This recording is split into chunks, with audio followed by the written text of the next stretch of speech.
Hi, I'm Michael with Menard Jewelers. Today I'm going to be going over diamond certificates, what they are and where they originated. If you like videos like this, please subscribe. If you want to get notified when more videos pop up, click that bell. So diamond certificates started when GIA came up with a standardized process for measuring and determining the quality of stones. By the 1950s, they come out with a whole certification program to do a paper certificate of what they came up with.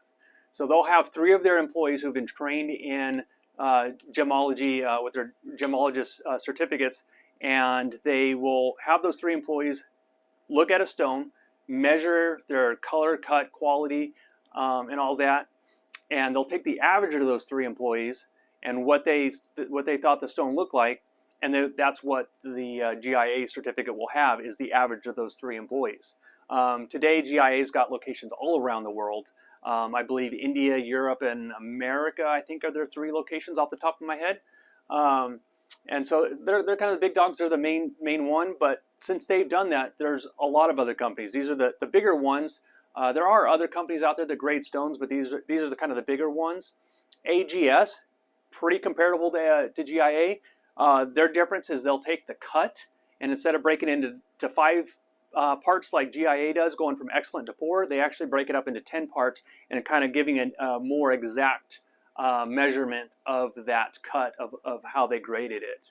IGI and GIA, those are the ones I see the most often, just because that's what local companies are buying as far as diamonds that have certificates with them. And then EGL, I've seen some of those. I don't see too many. It's a European gem labs, so I don't see too many certified gems from Europe. But the International Gem Institute and the Gem Institute of America, those are the 2 I see the most.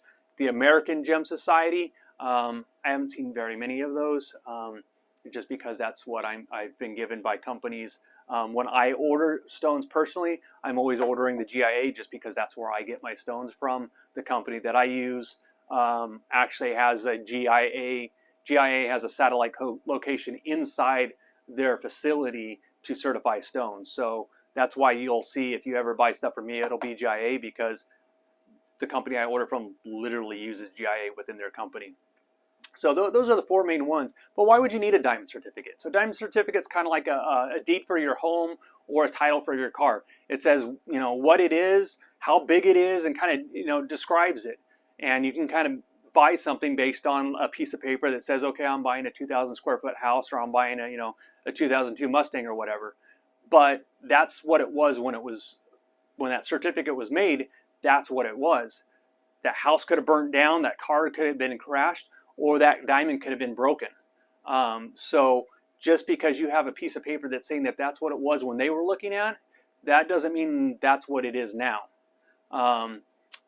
Equally, you need to understand how to read one of those grading reports.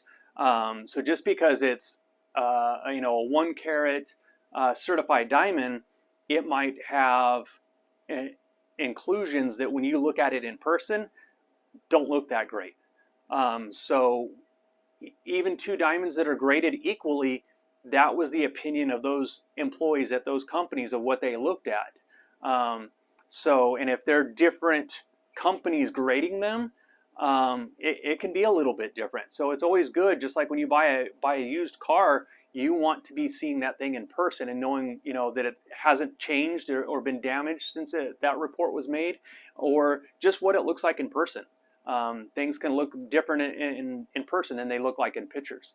So I hope that helps, gives you kind of an idea why you need to see a stone in person versus just relying on that piece of paper. That piece of paper is just kind of a foundation to give you an idea what it's supposed to be, and then kind of why all this started. If you have any more questions about gem certificates, I will be doing another video on the 4 C's, kind of going into a little bit more detail on how to read these and what the 4 C's were. GIA was the one that came up with those 4 C's back in the 1940s. I believe they have a copyright on that, so hopefully they don't sue me. So if you have any more questions, please put them in the comments. I'm Michael with Menard Jewelers.